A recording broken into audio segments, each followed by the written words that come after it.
Mày nó nhận tôi nó vậy. Khôi xin normal sẽ có cái nô nè. Cái nô, một thay không? Cái nô này nè, hai lỗ. Hai lỗ vậy. Anh sapi cái này, em phụ linh ngon lông xì na,เขาsẽ kia,所以mà nó sao vậy? Last time nó bị phẳng hồng sao vậy đâu? Anh tôi này vậy.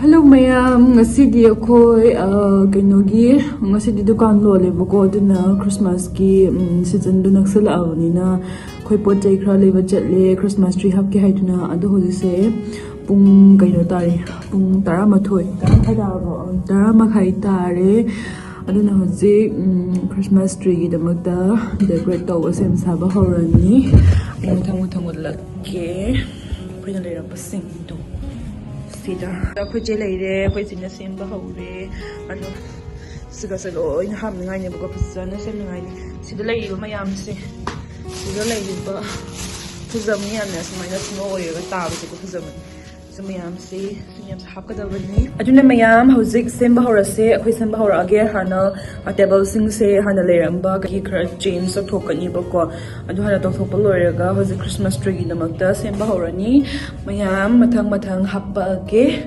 sitamang ko lai sabiya na nga lusuba sing magidi bazar chalu ga kai war ni ko do haying se mo ko haying na gadi mi ngi se na chila be ba du ge asi se theng oi sila se haying se thok param ta lei ro de ba ni si su ke to ra de ni na hang na de ta ni chang e ba ko do ge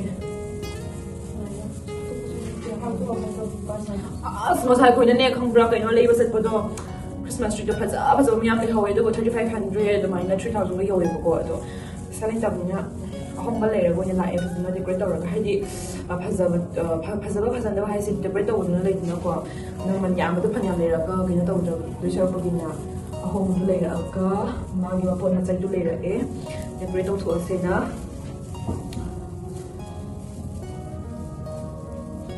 so ya tum ba pin da mo se kan skin ga se tum baccha ba thong nam tale tawdi ko skin su am te ya de skin su body su ma thong ra am tale no ka cha ba tum ba cham ta nai re no an dai di pung mari da sak sa ba tum bu ba ba ta san ha ra ni ko ne ba sa ka ne ya ke ni ne ko to ka ni asi sa da tham ge tham ro ya to pi ra ma cha da pi ya mo duka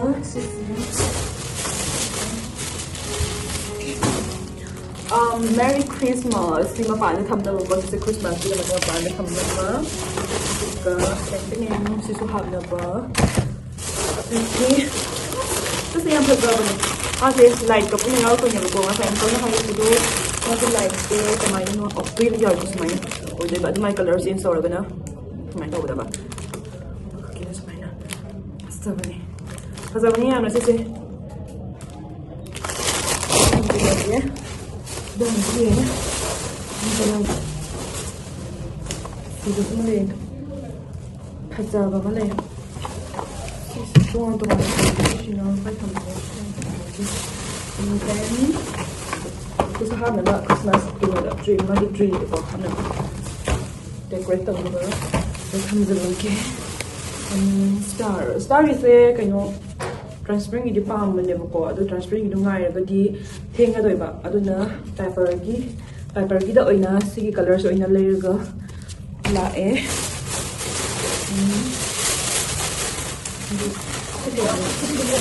tedi kai no du last this yam no si bani mai tham phori this yam no si bani ko yam mo bani sing bani Mani, ni sih.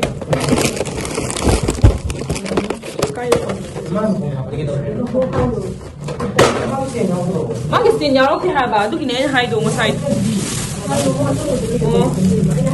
Siso tree dah apa dah sih. Anh khali ba, anh nói đúng không? Đó tiền đi ao không phút đâu nó khali ba. Tiền nu đâu ba, tu ni hai ni.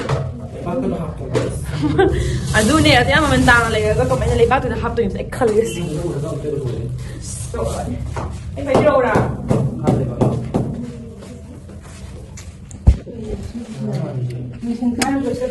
Ko'y normal na.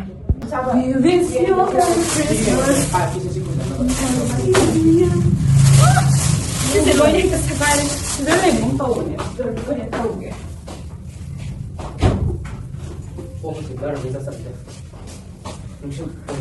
Masay ko ahan basa ang dukan do is lising akong basa mga hayri mo. Ado khanno mi ni lawra madi. Lising tarabu yawra mi lay na po sa inyo si kayo no ready. Siga si. So as ay sinihan na po sa heba. Timo. Mayam na sisi kupaza amuni ko mayam sa mo ay sinihan na pa mi. Ang mo yung kuidasa ba hay do sisi. Kariye.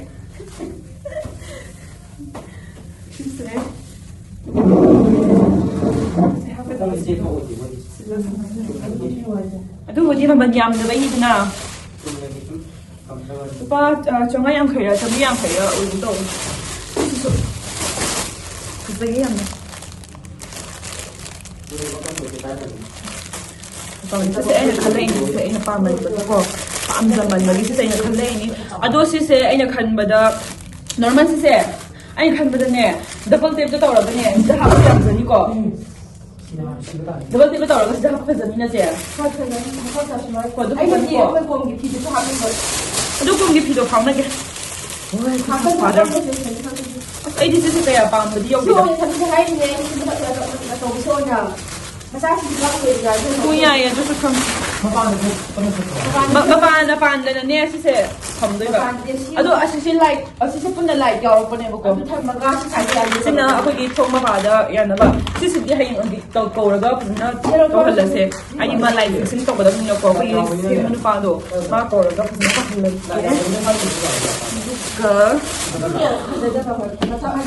Sisi yam na cute oil raga ko sa ne sisi last 뭐지? 나 그렇다고 세.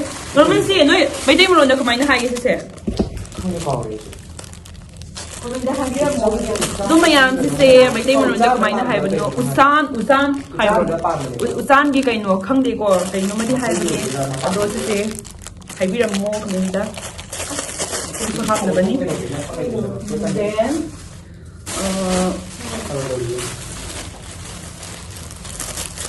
Merry Christmas for intrigue ni Semjabatani ba kok ta asoiba ilu si macha sa hab na ba last masay gi na hybrid to kasi yan mo sa tawag ko kasi yan pasa man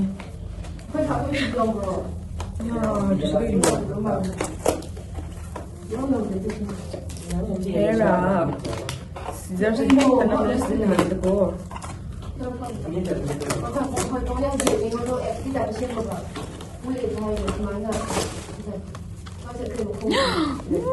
si Mayam pamsar. Naman si yung to yung pasadar si Saya. Asi siya sige matakta rek to yung matakta thamba. Pai book Mayam lay bito to di thamba. Kaida. Mayay to da oina. Hoyaye. Ado like na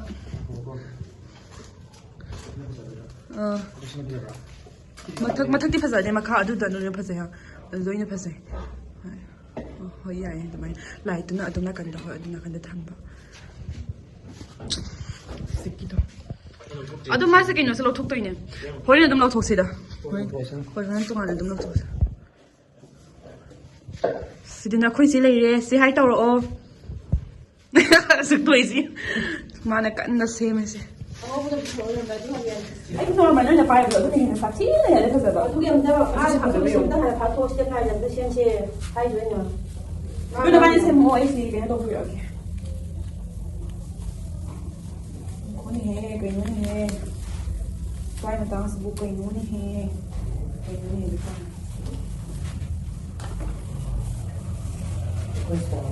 hey. Ay kayo medal pang ako pagi Mayam o pala na pagi normal.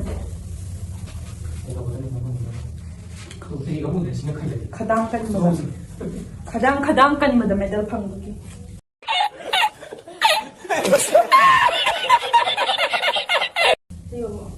Teng teng teng reng reng.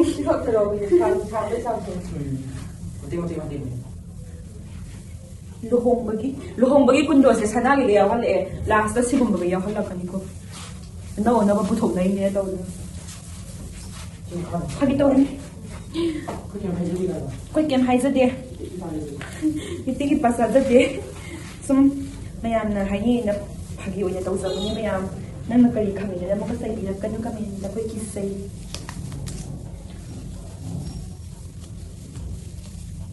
ꯑꯗꯩꯁꯤ ꯀꯩꯅꯣ ꯋꯥꯠꯈꯤꯗꯕ ꯄꯨꯔꯛꯑꯁꯨ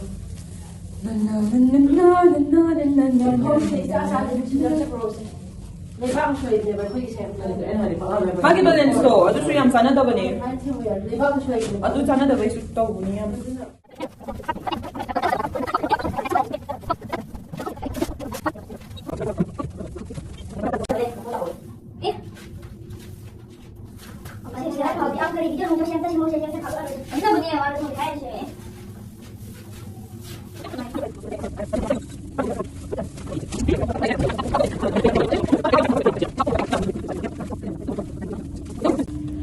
와리도고 ngasise pisumgase amta foyandri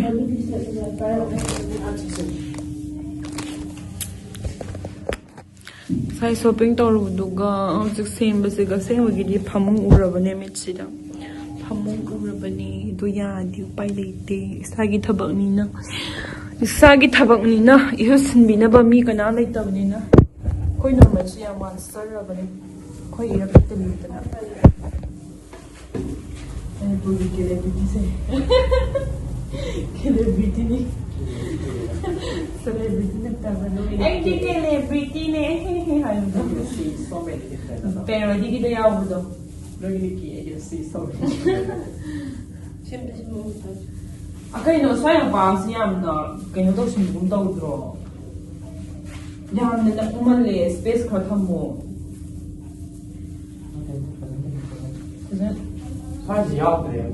अजुगिने हाइसे आनंद का पोसिदे या मल्लेतु या जसनो मथन तम ये loss में आ मेरी ये नहीं थीरा बसिन दाई हाइसे तो रस्तो तम तुम ये लो हां मथन हम ये ला के येंग ला तो कोने को होबदेगी बोलो लोरिया लो होय मैं तान लो किरा हाइसे लो जे हां में जगा ले वो ये लो सिन这个人就到了现在啊快到我到了那个他跟我一起比了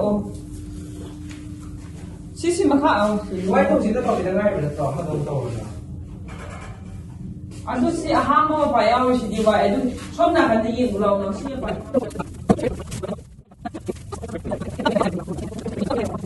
12 seconds later.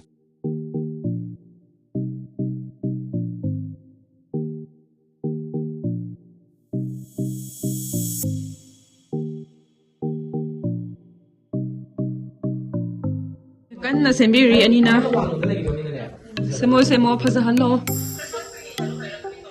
phasana semo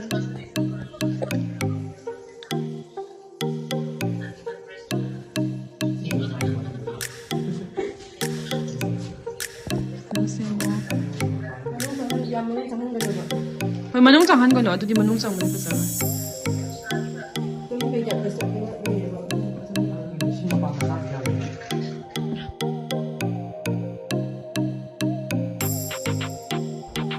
Yarabra, Mayam, quick is a Pazaradra. I do like the hop jigo, line hapaga budi, Pazagani, Kali, Kangi.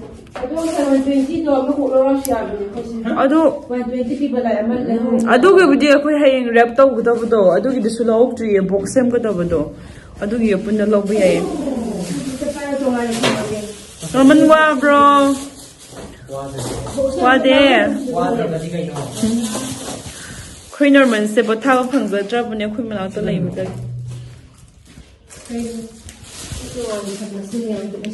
Norman Walker ngamo. Ako si Norman se ko kay no ne. Kay no. Mothai ngam. Dai ne hairo. Hairo ba. Ani sapi gi dane.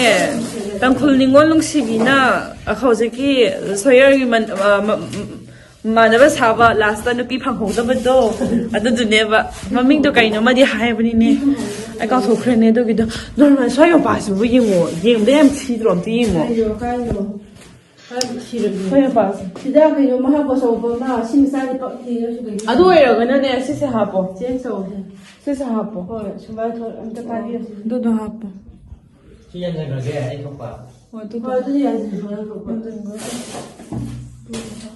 ꯑꯩ ꯌꯥꯎꯔꯦ Why so ꯑꯗꯨ yan? ꯁꯤꯁꯤꯅ ꯁꯤꯗ ꯂꯥꯛꯍꯜꯂꯣ ꯏꯆꯦ ꯁꯤꯁꯤꯅ ꯁꯤꯗ ꯂꯥꯛꯍꯜꯂꯣ ꯁꯤꯁꯦ ꯁꯤ ꯑꯆꯧꯕ ꯂꯩꯔꯕꯅꯤꯅ ꯌꯥꯝ ꯊꯤꯌꯦꯕ Kayo na sila for. ꯁꯤꯁꯤ ꯁ꯭ꯋꯥꯏꯁꯤꯗ ꯑꯣꯏꯅ ꯍꯥꯞꯄꯣ ꯁꯤꯗꯤ ꯄꯤꯔꯣ ꯃꯆꯥꯗꯨꯗꯤ ꯑꯗꯨꯝ ꯁꯤꯗ Why so sila sa jahati. ꯁꯨꯃꯥꯏꯅ ꯊꯦꯛꯑꯒ ꯂꯩꯌꯦ ꯑꯗꯣ ꯁꯤꯔꯦꯗ ꯀ꯭ꯌꯨꯠ ꯌꯥꯝ ꯑꯣꯏꯌꯦ ꯅꯨꯡꯁꯤꯕꯅꯁꯨ ꯂꯣꯏꯔꯦ ꯑꯗꯨꯒ ꯅꯪ ꯃꯥꯜꯂꯦ ꯇꯨꯒꯤꯗꯤ ꯑꯃꯨꯛ ꯀꯩꯅꯣ ꯑꯩꯈꯣꯏꯒꯤꯁꯨ ꯐꯖꯕ꯭ꯔꯥ ꯌꯦꯡꯒꯦ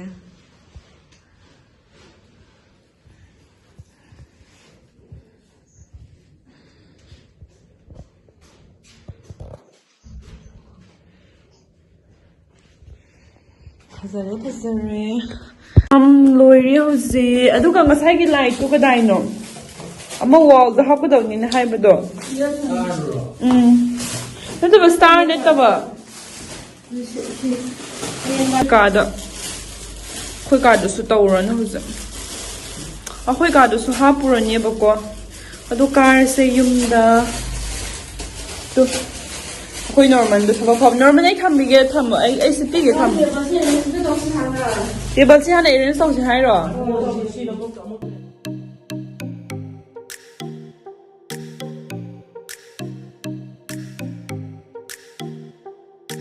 ꯑꯩꯈꯣꯏ ꯏꯆꯦꯒ ꯅꯣꯔꯃꯜꯒꯅ ꯇꯦꯕꯜ ꯀꯩꯅꯣ ꯑꯦꯔꯦꯟꯖ ꯀꯟꯅ ꯇꯧꯔꯤ ꯍꯧꯖꯤꯛ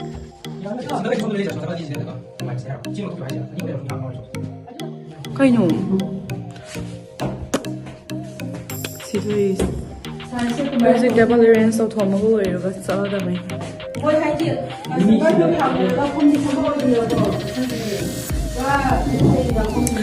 ꯑꯁ ꯀꯅꯥꯅꯅꯣ ꯁꯤꯗ ꯃꯤꯃꯤ ꯆꯥꯔꯒ ꯁꯨꯃꯥꯏꯅ ꯊꯝꯃꯤꯁꯦ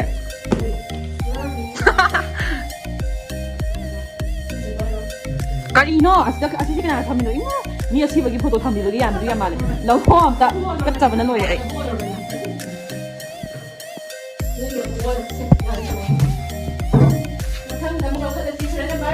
ꯇꯨ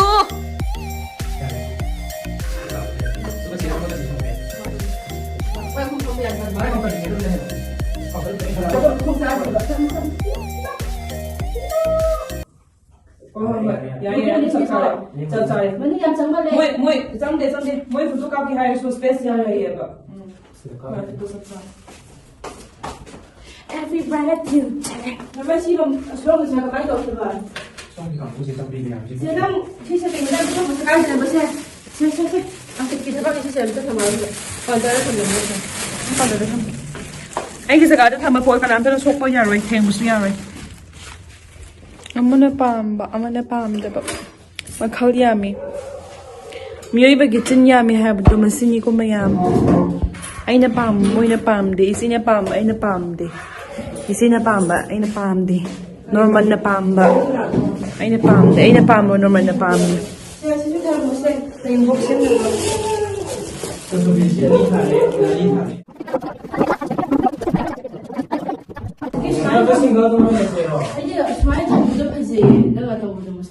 ꯆꯤꯌꯔ ꯀꯃꯥꯏꯅ ꯊꯝꯒꯗꯕꯅꯣ ꯈꯪꯗ꯭ꯔꯦ ꯑꯩꯈꯣꯏ ꯋꯥꯈꯜ ꯊꯣꯛꯇ꯭ꯔꯦ ꯀꯃꯥꯏꯅ ꯊꯝꯒꯗꯕ꯭ꯔꯥ ꯑꯃꯅ ꯑꯃ ꯍꯥꯏꯌꯦ ꯑꯃꯅ ꯑꯃ ꯍꯥꯏꯌꯦ ꯍꯥꯏꯗꯤ ꯃꯥꯒꯤ ꯑꯁꯤ ꯑꯩꯈꯣꯏꯒꯤ ꯗꯨꯀꯥꯟꯒꯤ ꯀꯩꯅꯣꯒꯤ ꯃꯑꯣꯡꯗꯨꯀꯣ ꯃꯥꯒꯤ ꯄꯣꯖꯤꯁꯟꯗꯨ ꯁꯦꯝꯐꯝꯗꯨ ꯌꯥꯝꯅ ꯂꯨꯑꯦꯕ ꯑꯗꯨꯒ ꯇꯦꯕꯜꯒ ꯆꯤꯌꯔꯁꯤꯁꯨ ꯁ꯭ꯄꯦꯁ ꯌꯥꯝꯅ ꯂꯧꯕꯗꯨ ꯑꯣꯏꯌꯦꯕꯀꯣ ꯃꯆꯥꯗꯨ ꯑꯁꯦꯡꯕꯒꯤꯗꯤ ꯃꯆꯥꯁꯦ ꯊꯤꯕꯅꯦꯕ ꯑꯗꯨ ꯀꯩꯅꯣ ꯇꯧꯗꯕ ꯐꯪꯗꯕ ꯑꯗꯨ ꯃꯇꯝꯗ ꯑꯗꯨꯒ ꯗꯨꯀꯥꯟꯁꯤꯁꯨ ꯑꯗꯨꯝ ꯊꯨꯅ ꯍꯥꯡꯅꯤꯡꯕꯗꯣ ꯑꯣꯏꯕꯀꯣ ꯑꯗꯨꯗꯨꯒꯤ ꯀꯣꯛ ꯁꯥꯏꯌꯦ ꯁꯌꯦꯡꯕ ꯀꯣꯛ ꯁꯥꯏꯌꯦ ꯀꯃꯥꯏꯅ ꯇꯧꯒꯗꯕꯅꯣ ꯑꯗꯨꯗ ꯑꯃ ꯐꯝꯕ ꯌꯥꯔꯦꯗꯅ ꯁꯤꯗꯁꯨ ꯑꯃ ꯊꯝꯕ ꯌꯥꯈꯤꯅꯦ ꯑꯗꯨ ꯅꯕꯥꯅꯤꯅ ꯇꯧꯈ꯭ꯔꯣ ꯑꯩ ꯚꯤꯗꯤꯑꯣ ꯅꯝꯃꯛꯈ꯭ꯔꯒꯦ ꯑꯩ ꯀꯣꯛ ꯌꯥꯝ ꯁꯥꯔꯦ ꯀꯣꯛ ꯌꯥꯝ ꯉꯥꯎꯔꯦ ꯑꯩ sida ka fumbi aduna thanghanbirase ꯃꯌꯥꯝ ꯃꯤꯅ ꯌꯦꯡꯕꯗꯗꯤ ꯑꯩꯈꯣꯏꯁꯦ ꯃꯄꯥꯟ ꯊꯣꯡꯗ ꯌꯦꯡꯕꯗꯗꯤ ꯌꯥꯝꯅ ꯅꯨꯡꯉꯥꯏꯅ ꯂꯩꯕ ꯃꯥꯜꯂꯝꯒꯅꯤꯀꯣ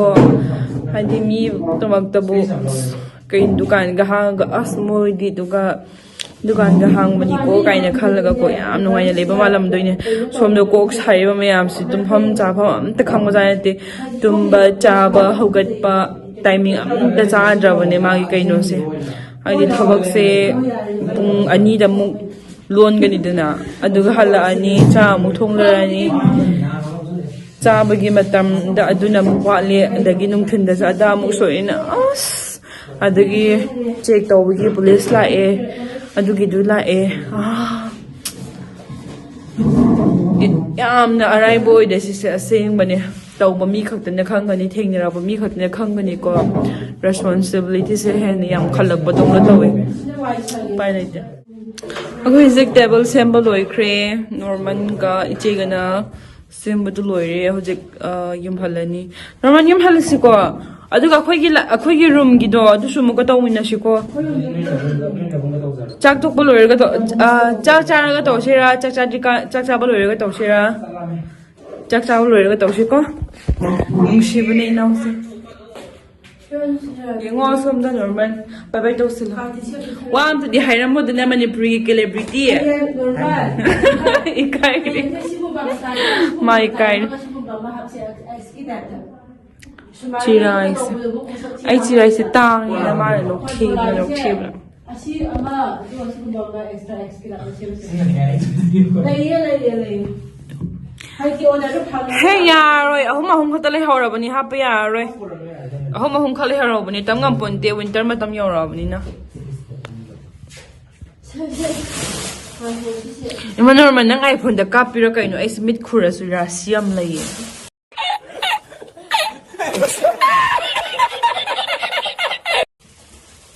sing mane edori basina haji phabo phone pai sina you walk it maheli oyo ai video da oya thabi se na khanba ayuk tagi kari su sadri khoi wa bani loire duna aduna aina tawbi batawne service to office lai re ba having is service to aina tawbi batawne kari upai leibra magi mathunduna muk theng amana muk theng tawbada loye soirani dustbin ga dai lai khre shim ta hapu norman dustbin tabro sise sida tharak se je ha ho sa thara din jaga to kem ka da si je mo na le thara anu ka chie kung na chari wow la lo mo na lai lo skin se pollution yam wang bi ko nung ka to ki wa ni ba amta yadre chahi ka sakata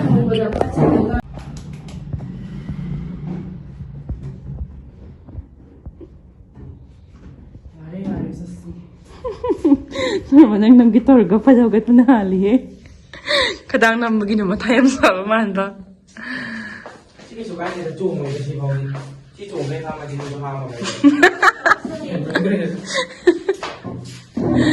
So lagi. Ya, ni kita lagi si mama ya ma ba ni se. So ngai dum chir ga lai ni mi ai bo. Si so yingo to amu ko te pala mo so me. Yingo to. Asi su si kai tori ro se. hey ko na phara ka do si di ba ni tane po se mi do ga se mi do je ko ni Se. Baba ni se. Se ko yi se fa ni se. Ko yi se fa ni se. Akhoi ka da hana du pura bra. Hayeng lok thok se thammo. Ai hayeng la kan da lok thok ke. ado ni le do se da do le se da mo fajei le haidi lara thampham na khra lai yam thami se ba pa da na Na chi da ya du ma ge ning ba thung da ya roi. Suk tori bani lok thung hal lo ma ge ning ba. Mata ma taw bani. na o se se mu kaw ni pe do Das bu doi dro. Hoi na thi da. kana du bu wa pe me ka na sa se ba La o. so yin di ka si kai no thoro ga du da ka Thanam mo he khai hon do. Mayam loi re. Ah like me kre. Hose han khrani khoi hose.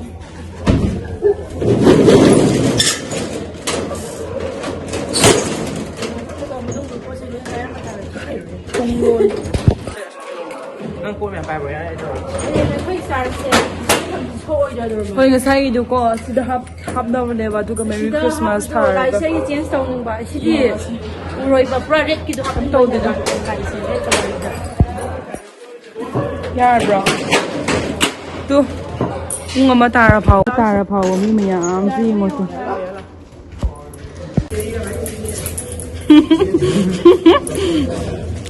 am ko yo yum ka khalani adogi yum ka khalaga foreign akhoi ka da room khoi ka gi sembado adu duga tawraga una otla ake Siloi. To floor tani ka to si. mayam yum yore akhoi room yore lore hagi tawe akhoi yum yore aduga hojik sina akhoi gi room gi ngasai hap pagi do hojik da na to bi do re khoi mo to ro ge simu hapa ge man na se bi ba ho rani hojik man na Kamu buka halo.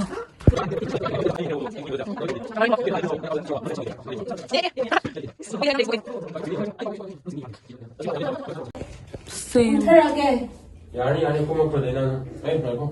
Neki gerom ka. Kai wala normal hojiki do. Tang wang ma jing lagi do.